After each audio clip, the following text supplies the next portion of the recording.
Hello and welcome to the Terri and Sarah Show. You're listening to Darkcity Radio with the Terri and Sarah Show. Our show is, like we said last week, is about conversations of inspiring each other into wellness and wholeness, and how we do that and what inspires us on an individual basis or in a group basis to actually take steps for our wholeness and wellness, for our individual wellness and the wellness of our environment around us as well. Yep, that's what we're doing this time.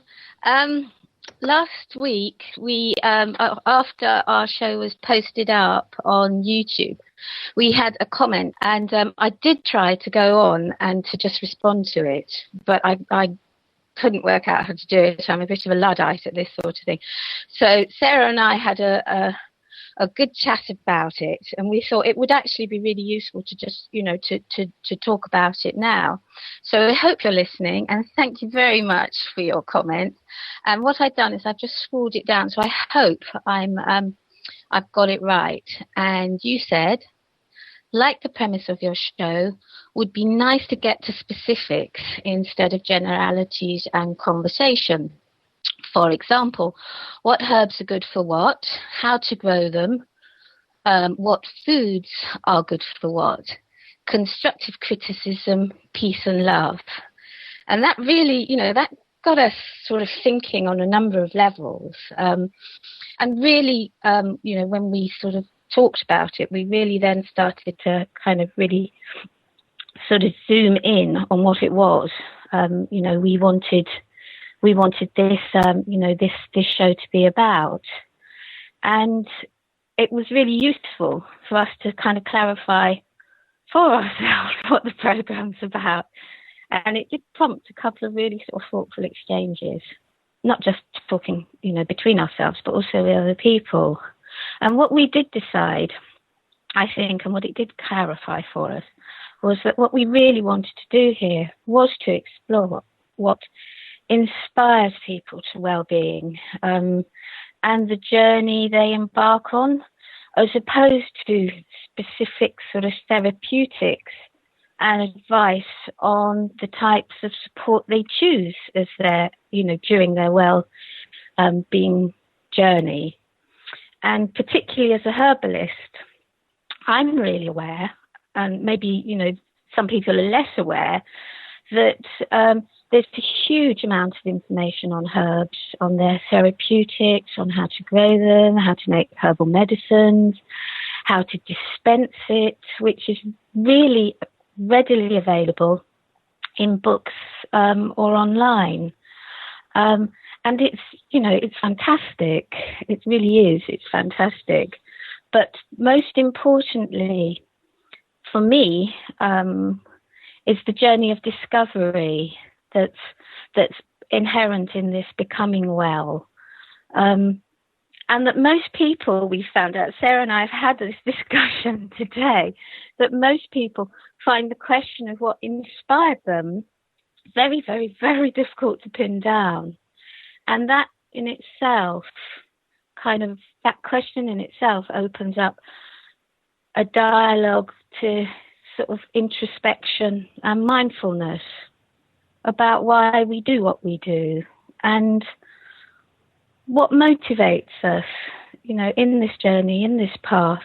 So rather than talk about specifics, if somebody phones up and, and joins in our conversation and they're very enthusiastic about, something that has inspired them, maybe, a particular herb or something that they've done, then that's fantastic. That's really, that would be beautiful and wonderful to talk about and to further kind of, to further investigate and explore. But to just, I suppose for me, to talk about herbs, it is, it's something that I think is, there's lots of that information out there. So I only really, Sarah and I have shared this conversation, and I hope that that's, that is that makes some sense to you, and it sort of clarifies things for other people as well, who may be listening and thinking, what on earth are they talking about again? They seem to be going over the same stuff again and again. But yes, we're not experts. We're not experts really on anything, and this is about not being an expert or knowledgeable. This is about trying to, to explore and be honest. And I'm sure Sarah's got. Yeah, it's about exploring what you find is good for you and learning to trust yourself. Really, I suppose is what we want people to do. Is actually learn to trust their own selves, learn to trust their own instinct. And what guides them to specific things.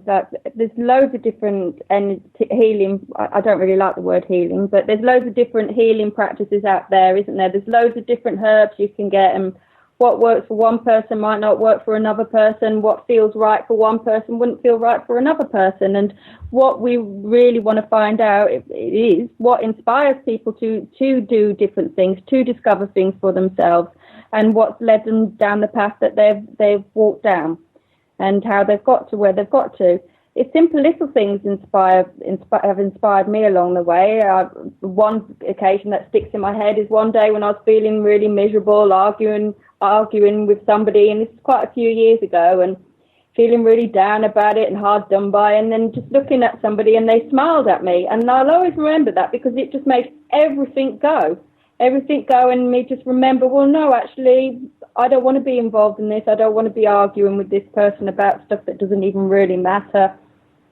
There's so much more to life. There's loads of lovely people out there. It just reminded me of how many lovely people there are out there. And if you don't get on with somebody, sometimes it's not always best to hang out with them. If you can't sort out your issues, then sometimes you need to just have a break from somebody. And there is so many nice people out there, and that's what that smile reminded me of. And that smile inspired me to feel good about myself again, to feel strong about myself again. And then it reminded me of the fact that there is lots of lovely people there in the world. Yeah, there are. And I think one of the things about sort of the conversation that we're having is that it's not kind of pinning things down. It is about, saying that this journey is very, very varied, that how we reach certain parts of it and the knowledge that we kind of gain with that, for one person is going to be very, very, very different to somebody else. When I first met you, Sarah, you were involved in energy work, and you call it energy work. You don't call it energy healing, and you don't like the word healing. And I've always thought of it as energy healing. And that, I'm sure, is, part of your journey. So for me, I'd be really interested to know why energy work rather than... Well, because, learning energy work for me was a big eye-opener for me, and it facilitated a lot of things for me about taking responsibility for myself and how I feel about things and the effect I have personally on my life and how I've got myself to this situation or to that situation. And it opened up so many doors for me in an amazing way. And at first, I thought, I want to be a healer. I want to, and then I'd see people and I think, I want to be the person that makes that person better. I'm going to heal that person. And then I'd end up getting myself in lots of bother by hanging around with people and thinking, I'm going to be able to help this person. I'm going to be able to save this person. And inevitably, it'd all backfire on me. And I'd end up thinking, oh, my God, what's going on? All I did was try and help them. And it's all just blown up in my face. What have I done to deserve this? And then it's like, hang on, we'll take a step back, Sarah. What has caused this situation? And it's me thinking that I have got the ability to heal people. Me thinking that I've got the ability to go into other people's lives and say, I'm going to make it better, when I have not got that ability. The only person who has got the ability to make themselves better is them. And if you think that you are the one that's going to be doing this and you're the one that's going to be doing that, inevitably it doesn't actually work out, because it has to be a personal thing. It has to be a personal person taking responsibility for their health, for themselves. And, you know, I don't personally like it if I think somebody's in my life thinking that they're going to be able to help me.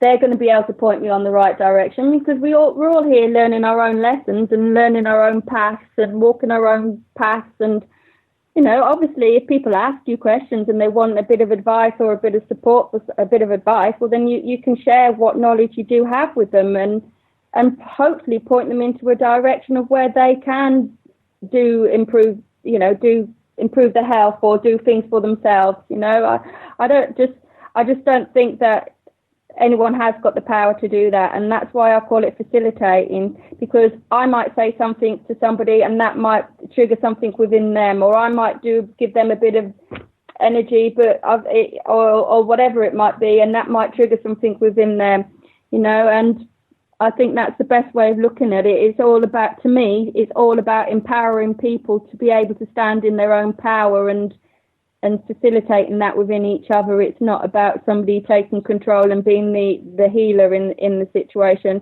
It's like you say yourself, Therri, when you have people coming to see you, you learn so much of them and they learn so much of you, and it's a mutual exchange. And that's the way I like things to be. I know it doesn't work otherwise.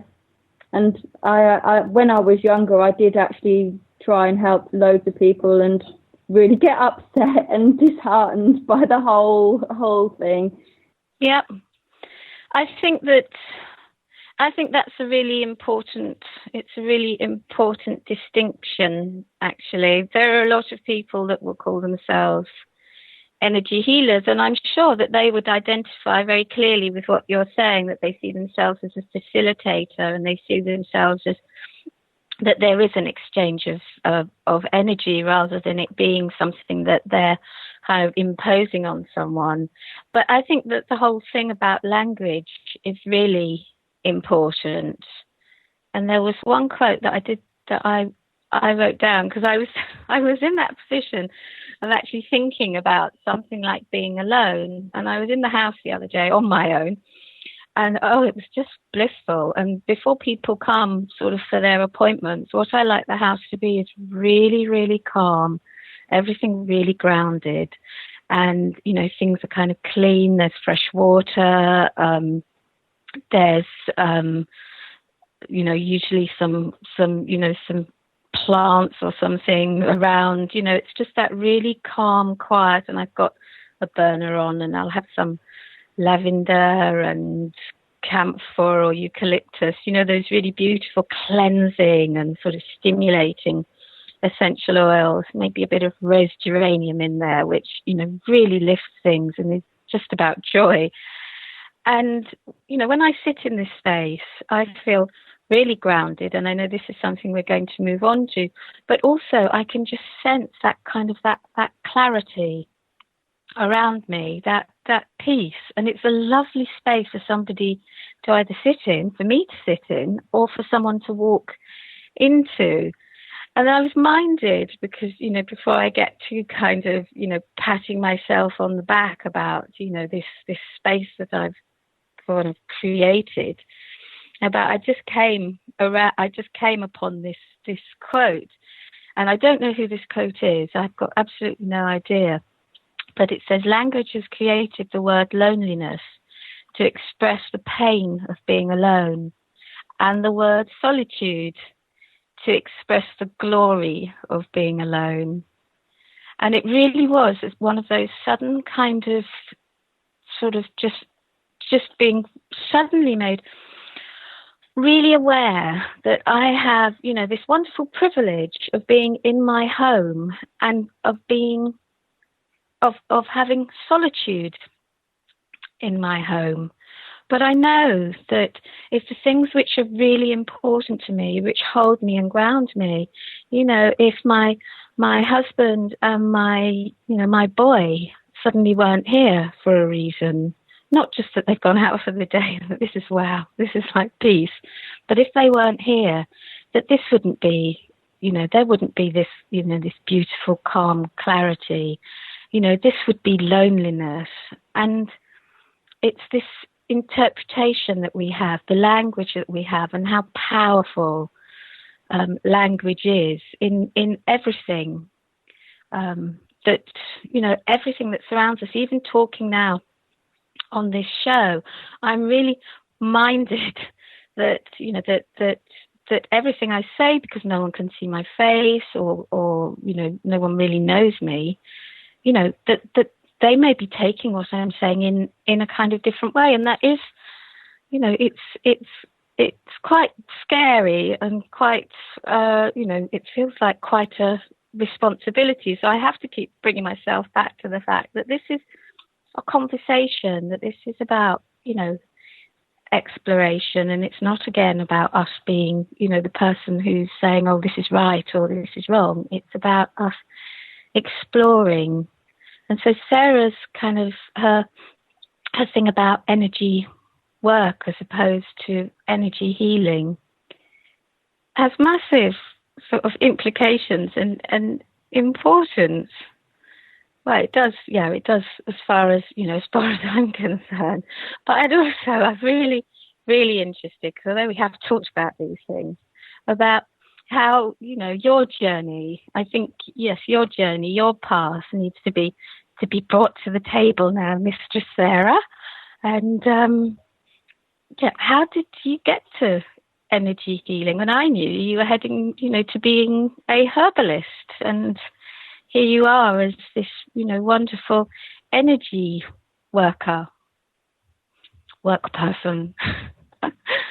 Well, I learned how to do energy work in about 1998, I think it was, and it was Shambhala multi-dimensional healing, that energy work that I actually started doing. But originally, ever since I was a kid, I've always sort of thought, oh, this world's not always a very nice place, you know, surely there's something better out there, surely there's a way we can all work together and make this world a better place. And I had all these feelings ever since I was a child, and what could I do to make a difference, or what can I do to actually have a more positive input into the world? And so I've always sort of looked at it like that, and I've studied environmental stuff, and I wanted to do what I can with the environment and take responsibility for myself there, and, you know, and just make a better world, really. And so then I learnt more and more about spiritual stuff and about ghosts. I always believed in ghosts and spiritual beings and this, that, and the other. And so I always sort of looked at life a bit from that kind of an angle, you know, an alternative angle. What you can't see doesn't mean that it's not there. You know, what you can feel is just as important as what you can see or what you hear. It's just a valid thing. And so I learnt more about spiritual healing, and that didn't quite ring up with me, didn't quite fit for me. And then I was in a biology class once, and one of my teachers was doing Reiki, and I thought, oh, this is quite good. And I was looking into that. I thought, oh, this looks quite interesting. And then as I was looking around, one of my old friends, a friend of my mum's, and she used to look after me as a child as well as a baby, and she actually did Shambhala, and she said, no, you don't want to learn Reiki. There's lots of rules, there's lots of regulations, and it's not quite really, you'll be better suited to what I'm doing. And she said, I know somebody in your area, which is Brighton at the time, who is actually teaching and running class workshops. So you could join that. And it all just sort of rolled into one. It all just sort of clicked into place. Just as I was looking, she was on the phone, and it all felt really right to be able to do it. And so that's what I did. I went off and I learned Shambhala number 1. It was broken up into different, it was 1, 2, 3, and 4. It's different now when I first learned. And so that's how I first started learning. And then I also realised, got taught how important it is about what you think and what you put out there, really. So I followed my heart into it, and that's how I ended up learning how to do Shambhala. And it's actually an amazing technique that has served me throughout, ever since I've done it, throughout everything I've ever gone through since that point. It has given me such a comfort, and to know that there's more to life. There's more to life than just black and white. There's more to life than just what you see around you. And I can actually sit there, I can feel the energy, I can feel the love, I can feel it filling my heart, I can feel it spreading out all around the world. And I know that I'm making a difference by sitting there and doing that. I can feel the air around me, I can feel the energy around me changing and raising in vibration, and it's just absolutely amazing. There is going to be a link of the energy work that I do put up on our YouTube page as well. It's called Paradigm now. It's no longer called Shambhala, and it goes up to 13D now. And I've done all of them up to 13D. I haven't done the teachers. I haven't done any of it for quite a while actually. I do it all the time every day, but I haven't done it officially for quite a while. Wow, that's just is that your doggy in the background? Yeah, I just got to go and let the dog in. You go and let the dog in. I thought the dog was becoming increasingly inspired then, starting to go crackers. That was so we've got Shambhala and Paradigm, which is, well, I think I know nothing about it. I have to say I know absolutely nothing about this type of energy work, although I know that one of the things that we've been talking about around energy work is, and in fact around all well-being, is that, and it keeps coming back to it, and we keep trying to draw it away from it, but it keeps coming back to grounding. And, I was just looking at one of my lovely books, and I was thinking about, I was really trying to pin down for myself what on earth is, happening with this, what's inspiring. And this book, which I really love, and I just picked up the back of it, and it says on the back, this is a pharmaceutical silent spring. And I'm minded from when it must have been about sort of 13, I think.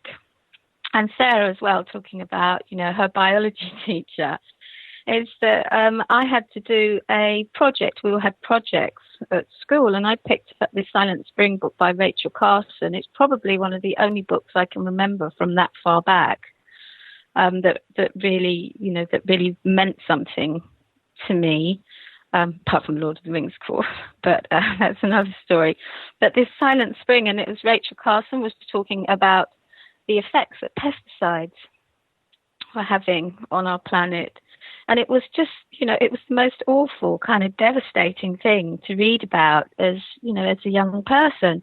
And it really, really did. I for this, this project, I decided that I was going to look at what was in our shops. And I went around all the gardening shops, as they were, then little hardware stores, and just categorized, and logged all the different pesticides that we were putting, into our gardens. And I did this piece of work, and, and I was quite, horrified by it, really. I was quite, overwhelmed. I was at that age where things really do, you become very passionate. But then I sort of moved on. But I realized when I started reading this book by Stephen Harrod Bruner, I think is how you pronounce it, which is called The Lost Language of Plants, which is about the ecological importance of plant medicines to life on Earth. That, in fact, this had really, really followed me throughout all of my life, this sort of sense of that, that our kind of body and our mind and our spirit are intimately connected to the health and well-being of the planet. But also the other wonderful thing about this guy Stephen is when he talks about plants, he won't say, right, this is a plant and these are its kind of chemical constituents, and this is how much of it you would use, and it's hot or it's cold, or it's an astringent. What he says is, what is your relationship with this plant? What does this plant mean to you? And he has a series of exercises in this book, which aren't just about, learning how to kind of communicate with nature spirit. It's about really being mindful and being observant and expanding this, this way we have of communication. And he has these 10 exercises, and they're beautiful. And I was thinking as I was going through them again today that they are probably some of, it's quite an intense experience that he's building up. But in terms of grounding and pulling you back to the ground and pulling you back to nature and nature spirit and to being in that absolute moment and really meticulously sort of feeling and thinking about every single thing that's going on, whether it's a small hair that's just kind of risen on your hand or something like that. It's just very intense and in-depth relationship with a plant, which, for most people is like, whoa, well, that's a bit kind of weird. But I know Sarah's going to sort of introduce some more of her thoughts on grounding now. Hopefully the dog's in, and I snuggled up at her feet. Yeah, the dog's in, bless him. He doesn't like being outside in the garden for too long. I don't know why, but I think he's a bit of a pampered pooch. So I've been told. But grounding, well, this is it really is a subject that me and Therri are actually going to probably go back to time and time again in our radio show, because it is so important. And once I did actually learn about grounding and learn how to ground and all that, when I started doing my energy work, and I also do crystal stuff as well, I actually began to realize how ungrounded I have been for the majority of my life. I think like when you come down as a child, at first you're pretty grounded, but then as life goes on, things happen to you, and you find it more and more difficult to actually be in this space a lot of the time. And the more you spend out of the space, the more you have things happening to you that you don't like, because you've got no control over what's happening, because you're not there. You're not in your body to make these decisions of what's best for you and what's not best for you, So I think I particularly, if I look back into my childhood as to a point that I would say specifically knocked me out of being grounded, would probably be when I was first started secondary school, maybe. And I actually have dyslexia, and I used to really struggle with my English and with my spelling and things like that, and I really struggled. And I had this teacher who had no apathy, if that's the right word. I'm not quite sure. She just used to punish me, put me on detentions and be quite hard with me and just say, oh, you're just lazy, you don't put enough effort and time in, and this and that. But I just used to struggle. I just used to get my letters mixed up, like my B's and my D's, and I found it really hard, and to the point of where I just used to lie in bed and be too scared and be really scared and have butterflies in my stomach. And a way I've obviously dealt with it was just to just leave and not actually have to deal with it, because it was too difficult to deal with as far as I was concerned. It was, and you have all these things in life. I notice now as an adult that there's certain things that trigger me to become ungrounded, certain situations which will trigger this within me. When I'm running late, that's another time I'll start flapping about and I'll just sort of be ungrounded. And sometimes more than others, it's easy to ground myself. Sometimes I'll just drink a glass of water and think about my feet, and it's as simple as that. But this morning I was pretty stressed about a few things, and just getting stressed about things, pointing my fingers around, blaming people for my situation. And whenever I'm like that, I do have to take a step back and think, hang on a minute, because I have to take responsibility, don't I? I have to take responsibility for myself. I cannot feel any energy coming out my feet. My head is going in loops and loops and loops. I'm just going around the same things over and over again, and this isn't serving me in any way. This isn't serving the environment in which I live in any way. This isn't serving the planet in any way. This isn't doing anything any good. So I have to make a real big effort today to actually get myself grounded. And the way I did that today is I took my dogs for a walk in the woods. I specifically went to the woods, and thought about all the routes when I'm walking around. I was saying mantras to myself, which isn't something that I do often, but with my brain going around and round and round and round in loops, thinking about the same things and going over the same pattern and pointing my finger at people, I'm just like thinking, well, this isn't me. This isn't the sort of person that I truly am. I truly take responsibility for myself. That is the sort of person that I truly am, and that's the sort of person that I enjoy and like being. So it was necessary for me to just repeat a mantra that was put up actually on Facebook today, which was just, I'll probably say it in a different order or whatever, but it was earth, air, fire, water, and space. And so I just kept repeating that over and over and over and over again as I was walking around the woods and thinking about all the routes, thinking about the energy coming through my feet, and just made that really big effort, came back home, drank lots of water, and then I took myself off, had a nice bath, made myself something nice to eat for dinner. And so by the time I sat down and was ready for the radio, to do this radio show and having a chat with everyone, I'm sat here and I can now feel the tingling underneath my feet. I can feel all the energy coming out of my feet, and I feel a lot more happier. I feel happier. I don't feel like pointing my finger at anyone. I don't feel like blaming anyone. I don't feel like moaning. I don't feel off balance. I feel very grounded and very strong within myself and very strong within what I've got to say and what I've got to share. And there's none of this blaming that person or blaming another person. At the way I feel right now, I couldn't blame anyone for anything because I'm connected to the earth. I can feel the strength of the earth. I can feel the strength of myself and the earth within me.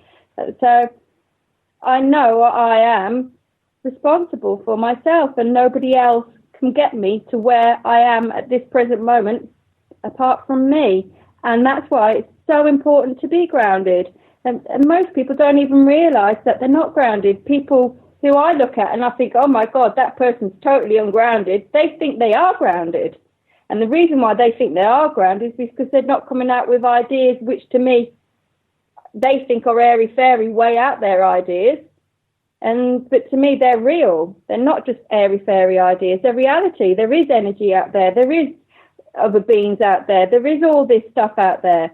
That does not mean that you're not grounded. You know, to do energy work of any type, to do any sort of work, well, you need to be grounded. And so there's all sorts of different ways to be grounded. There's all sorts of different techniques, and it all depends on where you are at that present moment and what is stopping you from being grounded. You know, it would just be great to hear, you know, other people's experiences and things that they, that they do. It's, you know, these are wonderful things to share, because I was thinking about this idea of you walking in the wood, and I can remember, I mean, one of the things that I have done, and in fact it came to me when I was walking in the wood, and it was a spring day. I'd like to say like today, but we've not really hit the spring yet, I don't think. But it was just kind of, it first came to me about this time of year, maybe about sort of 5 years ago or so. And I was walking in the woods, and I was really, really taken by just the power and the energy that was coming up from, you know, through the ground. And it was really holding me to the ground, and it was holding me to this season. And I really try to sort of weave the rhythm of the seasons. You know, there's so many kind of rhythms that we work within or that we live within. But this was very much, this is the season, and this has been a hard winter. And, you know, there's all this energy and this hope and this, you know, this potential.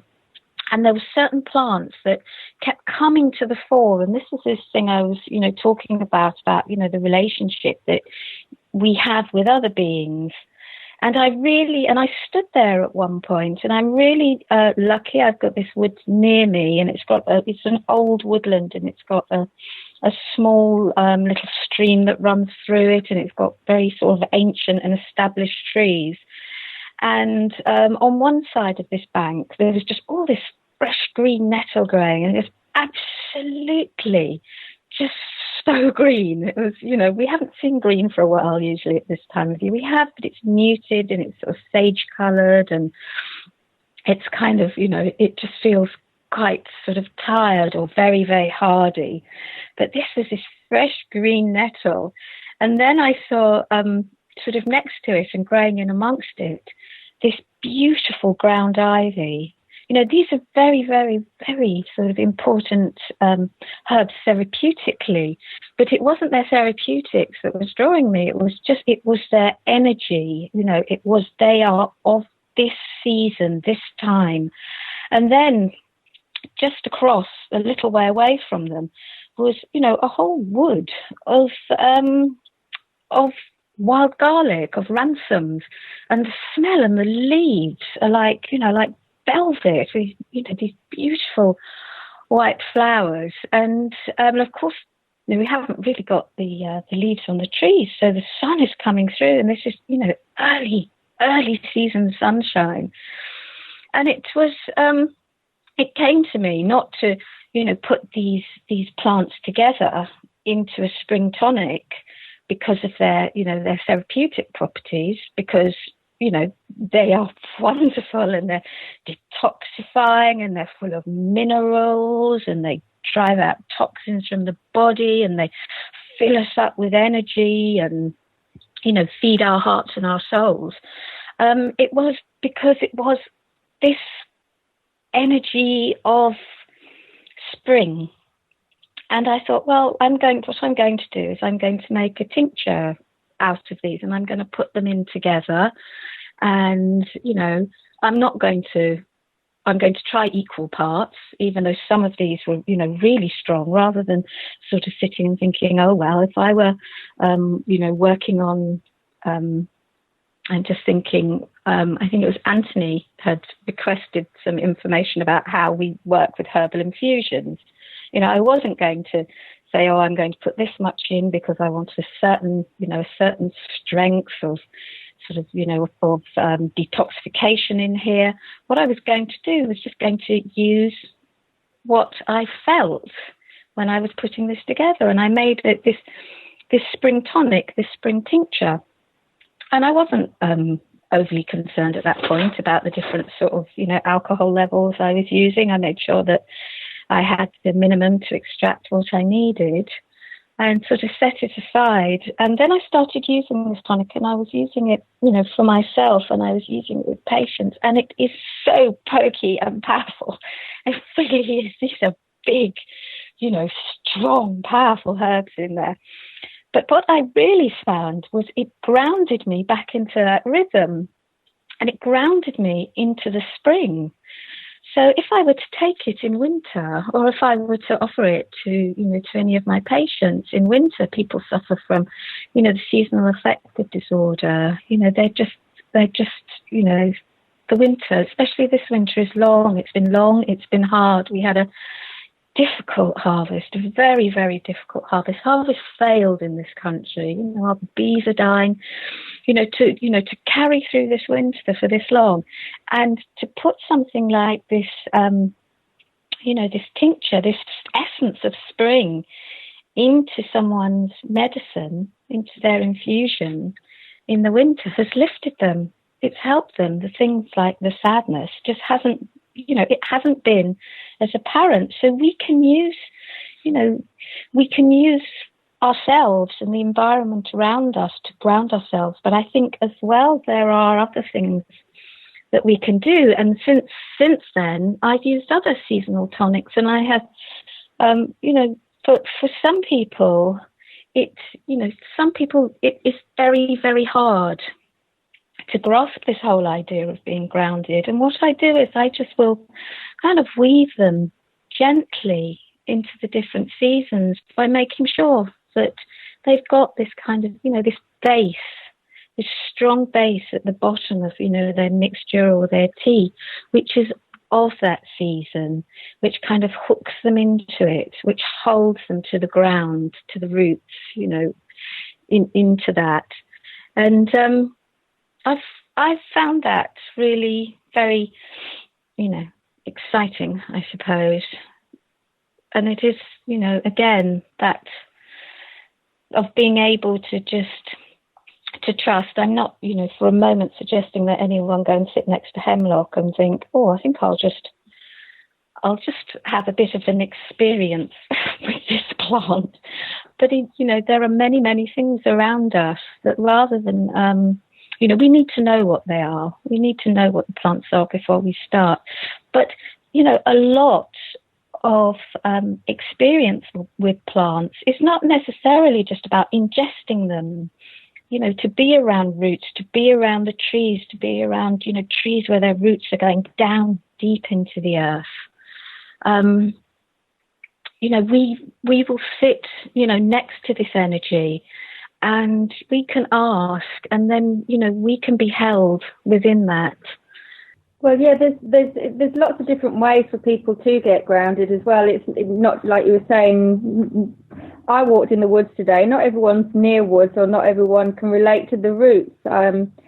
Once with Robo, when I was explaining to him about being grounded, he asked me about different techniques, even though he knows how to ground himself, about different techniques about grounding. And I used an example because he said the old-fashioned way of the roots, and that don't really work for him. So I decided to use fibre optic cables stretching into the crystalline centre of the earth instead, and that worked really well for him. You have to see what you relate to personally, because this is what we want to be getting people to do, is to think what they relate to, think what works for them, what does make them feel better, what does inspire them to do these things and to connect to the earth and to be grounded, and what ways they do that.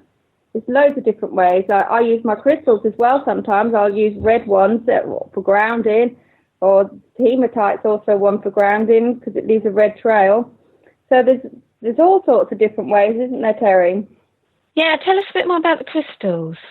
I know we're not specific, but I mean, I have crystals around me, and I will just go into shock, and I will just, I will choose them. But I know for some people that it's a very different sort of experience. Well, that's what it is, really. You're supposed to be attracted to the crystal which you need the most. So you are obviously going to be the best person to decide whatever you need the most. And if you stood in front of a display of crystals, well, then you go to the one which you get drawn to the most. I think that I can hear your dog again. Yeah, I know. He just likes whinging. Yeah, but yeah, so red colours, they say, is related to your base chakra, and that's the one that you use for grounding. Gosh, a friend of mine, I went down to her house and I was a bit spinning out. I was all over the place. And she has great bowls of crystals, and she just sat this crystal in front of me or this bowl of crystals in front of me. And I just saw one, and I didn't realise what she was doing at all. I was far too away with the fairies. And there was one, and I was really drawn to it. It was just this iridescent blue. It was like, it was like a butterfly's wing. And I picked it up and I just held it for a moment. And it was like, all of a sudden, I just did this great big, like, well, blue's your throat. Really? Yeah. So, yeah, crystals are an amazing thing, and they hold information, don't they? We use crystals. One of the ways that I explain how they work is we use crystals in computers, the silica, and it helps hold the information, and they vibrate at different frequencies depending on the actual crystal, and that vibration, by picking it up, it helps you to resonate with that crystal. And a crystal can be programmed. It's important to clear your crystals. You can either do this by putting them out into the sun, or just put them into your hand and just say, I now cleanse this crystal and I reprogram it for love and light and for my highest good, or for the highest good of whoever you're going to who you're going to give it to, if you're going to give it away to somebody. And when I first started learning crystals, I just learned basic techniques with them, like how to clear your chakras, and basically all that is just lining up the rainbow colours, the colours of your chakras, whichever ones you feel drawn to, like maybe jasper, amber, carnelia, I always say that one wrong. Rose quartz is a really good one for your heart, love. And then I used to just have another crystal, which was more like a pendulum, and just put it over the top and just say, I clear and activate my chakras in the right direction, get them spinning in the right direction to the appropriate time for them open to the appropriate level for me now. And that's how I do it, but that's how I do it, and that's how I make sure all of my chakras were open. That's how I got taught anyway. I don't really sit and do that now. I just do it more with intent. Like you've just got to make sure your intent is clear, really. They're an amazing. I love them. I absolutely adore crystals. I have them all over my house. They're absolutely amazing things. Oh, I love them. I do. You know, I do at different times. I have to say, I do feel drawn to them. But it is, you know, it is one of those, you know, and they're without a doubt have really helped me. But it is this whole thing again, isn't it? It's like I keep coming back to, you know, every time it's dreadful. Every time, you know, we're thinking about, you know, grounding, or we're thinking about crystals, I keep coming back with that, yes, and then this happens with herbs, and, you know, and because there's so much kind of crossover, and it is this, for me, this kind of, and I was literally thinking, gosh, yes, and what does Stephen say about this, Stephen Brunner? And he says, by having disconnected ourselves emotionally from the earth and plants, we have lost our understanding of these links and mutual relationships. We have facilitated the loss of plant species, but, you know, for that, insert anything. That was me, by the way, not him. And the loss of health we have facilitated the loss of plant species, the loss of health in ecosystems in our bodies, and the loss of the sense of who we ourselves are. And for me, that is about, you know, that loss is what happens. I lose something of myself when I'm not grounded. It's not that I'm kind of not there. It is very much that I don't have that feeling of being held. No, you don't feel so. When you're not grounded, things don't run as smoothly as when you are grounded, I find as well. I find when I'm grounded, things slot into place a lot more simply, a lot more easier.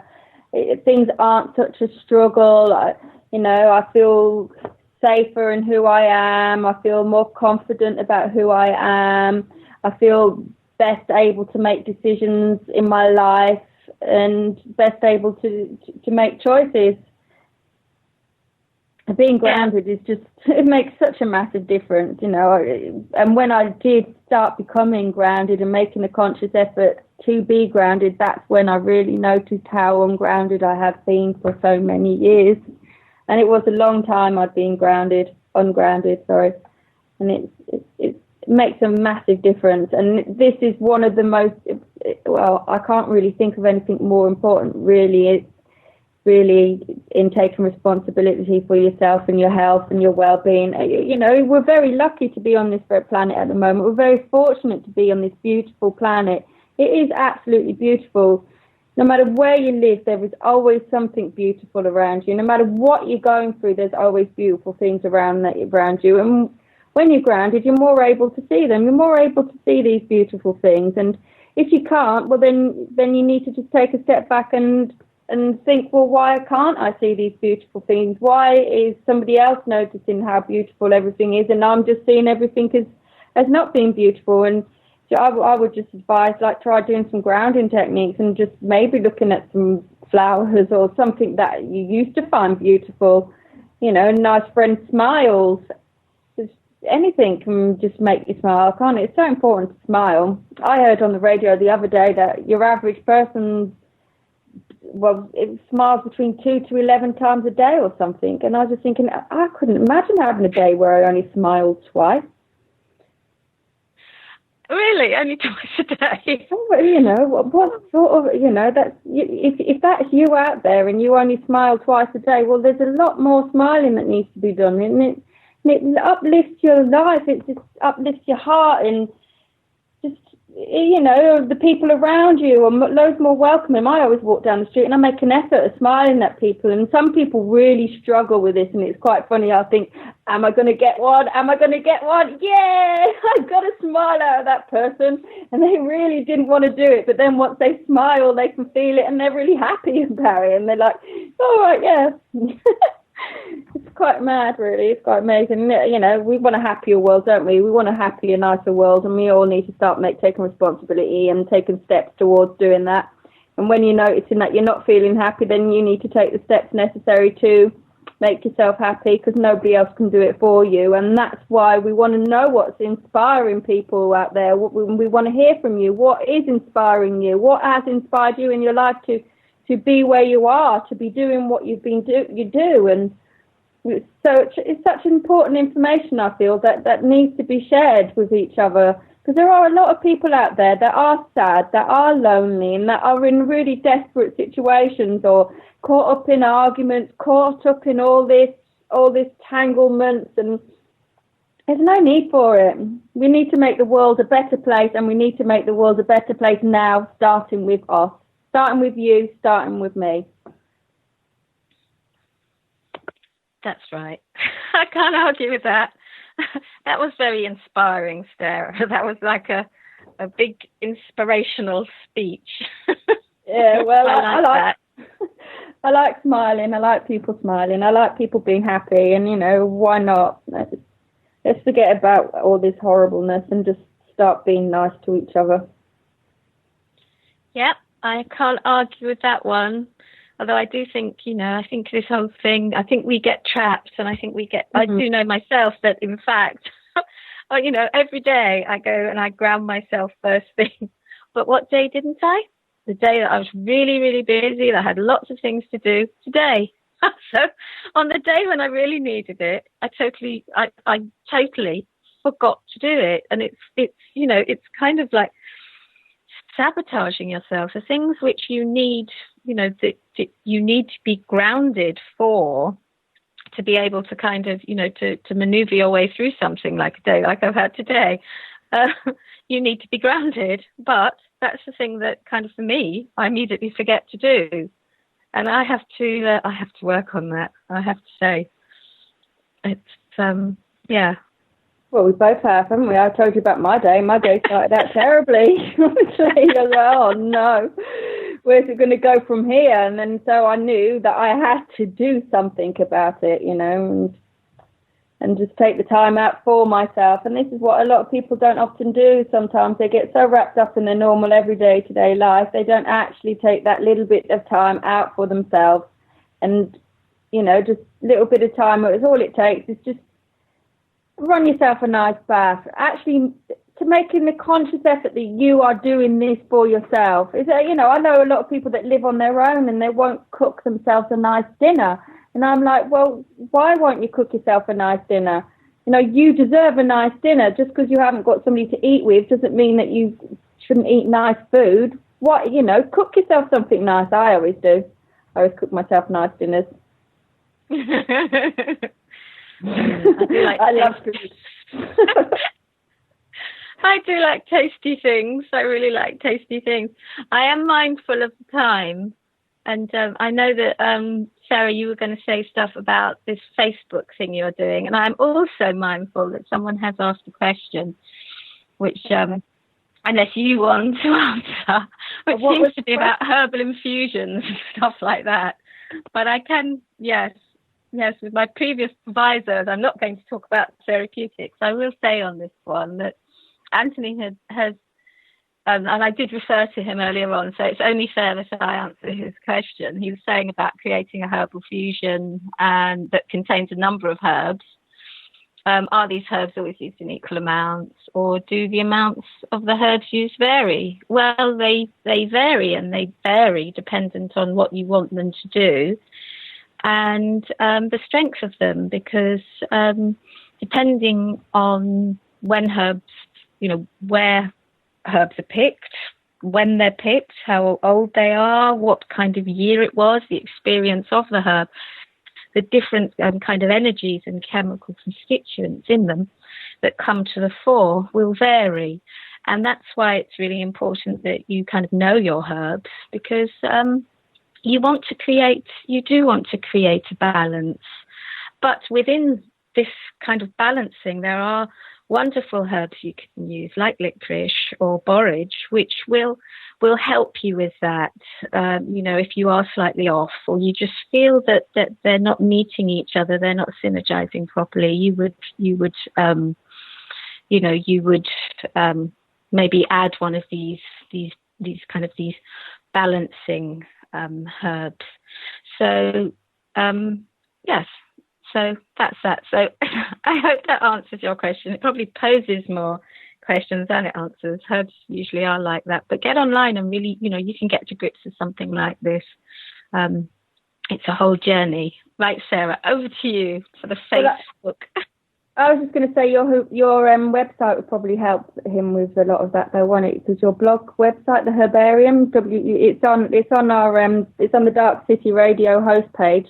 And we'll put a link to it up on YouTube again. It's the Herbarium, and that has got so much useful information about herbs. Anyone who's interested in herbs and first-hand blog, basically, of what people have used, like tinctures and infusions and things like that.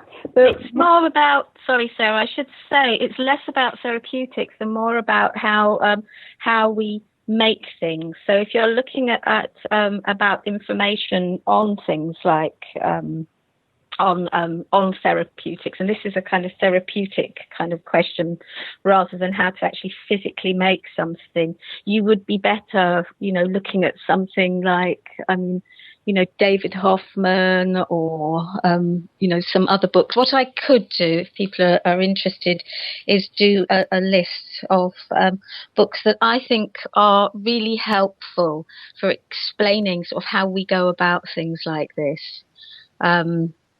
And how people can do it themselves. They're really enabling books. So I can do that. I'm just really conscious of time. I know that we've only got 2 minutes left.